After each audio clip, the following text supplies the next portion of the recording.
Всіх вітаю, я нарешті зрозуміла,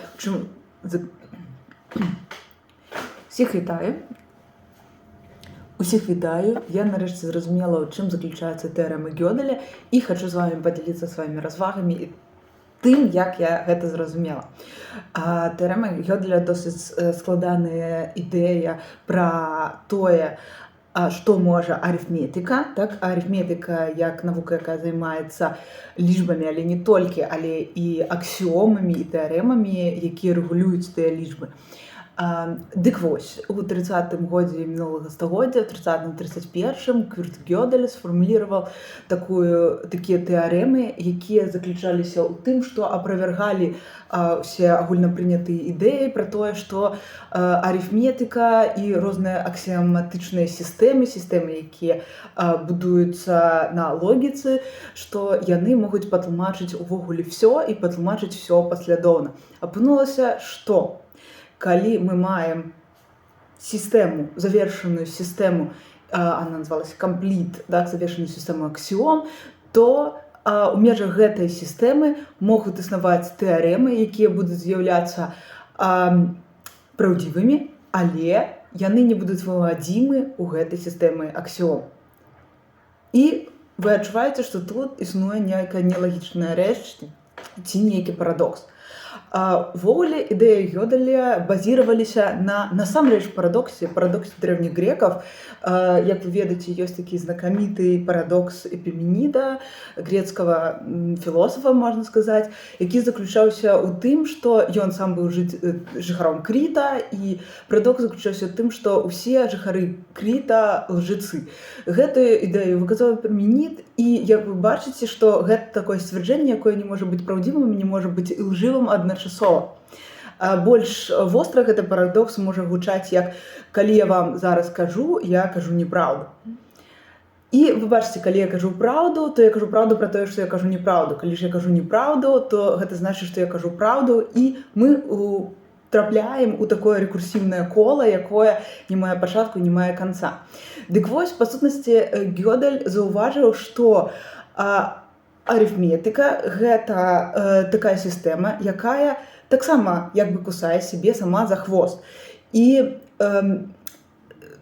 існуе две тэарэмы, так? Адна тэарэма вось акурат такая, другая сістэма кажа пра тое, што мы можам даказаць complete, да, завершанасць, паўнату нейкай сістэмы толькі ў рамках іншай сістэмы, якая не з'яўляецца часткай вось гэтай поўнай сістэмы, што мы спрабуем даказаць. Тым не менш, гэта гучыць вельмі складана, і хочацца пабачыць гэта на нейкіх прыкладах. Для прыклада я вам распавяду гісторыю, якую прачытала ў выдатнай кніжцы, якая называецца «Гёдель, Эшер і Бах» Дугласа Хоўштатара. Пра гэту кнігу я яшчэ распавяду і напішу. Вельмі хочацца прарэкламаваць, але цяпер я распавяду вам проста такую гісторыю пра чарапаху, містера Чарапаху і містера Краба. І вось гэтая казка. Аднойчы містер Краб купіў сабе новы грамафон. І яму, калі прадавалі грамафон, сказалі, што гэты грамафон дасканалы.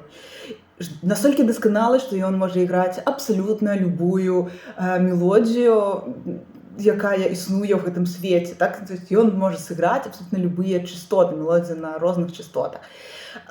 Гэтым пахваліўся містер Краб містеру Чарапахі, і містер Чарапаха вырашыў пажартаваць над містером Крабам. Ён пашоў у тую ж краму і даведаўся пра параметры таго грамафона і вынайшоў пласцінку, якая будзе ўтрымліваць музычныя гукі, так, тыя частоты, якія не могуць быць сыграныя ў рамках гэтага грамафона, в межах яго. І падарыў гэту пласцінку містеру Крабу. Містер Краб, конечно же, паставіў, і калі гэта пласцінка іграла, грамафон, з-за таго, што ён прыйграваў частоты, якія вступаюць у рэзананс самім грамафонам, разгодаюць яго, і гэты грамафон паламаўся.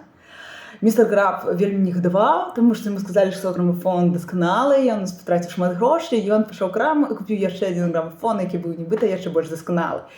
І вось гэтае кола іх узаемадзеяння Краба і Чарапахі працягвалася, і нічога як бы не змянілася. Так?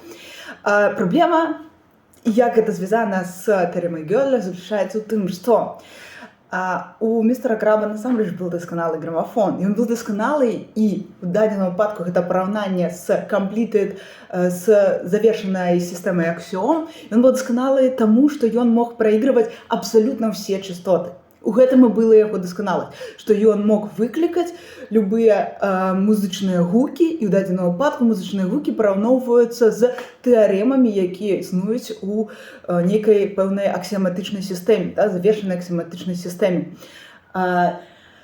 І апыноўваецца, што гэтая пласцінка, яна параўноўваецца з нейкім сцвярджэннем, якое з'яўляецца праўдзівым, але не з'яўляецца часткай сістэмы аксіом гэтай сістэмы. Яно з'яўляецца праўдзівым, але не ў межах гэтай сістэмы аксіом. Дык вось, апынулася, што менавіта таму гэты грамафон быў сапраўды дасканалым, таму што ён мог сыграць мелодію, якая разбурыла яго самога. Калі б ён быў недасканалы, ён бы не змог сыграць тую мелодію, якая бы яго саме разбурыла, і ён бы меў нейкія абмежаванні ў самой сваёй структуры. Але містер Краб не зразумеў гэтага. Містер Чарапаха зразумеў, і таму над ім падшучваў. І вось вы цяпер бачыце, які цікавы ізамарфізм быў пабудаваны паміж гэтай казкай і тэарамай Гёделя.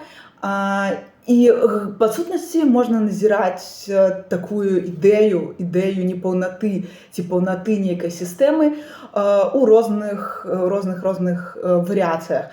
З іншага боку, мы можам сказаць, калі мы казалі дагэтуль пра паўнату, мы можам сказаць так, што сістэма будзе непаўна, калі яна не супярэчліва.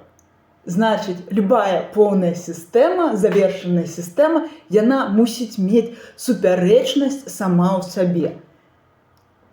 Вось такія развагі, вось такія філасофскія думкі. І калі я нешта распавяла не так, вы, канешне ж, можаце мне распавесці пра мае памылкі і пра тое, як вы разумееце тэарэму Гёделя, і як яе варта разумець, і мы можам пагутарыць на тэму філасофіі навукі яшчэ. Дзякуй за ўвагу.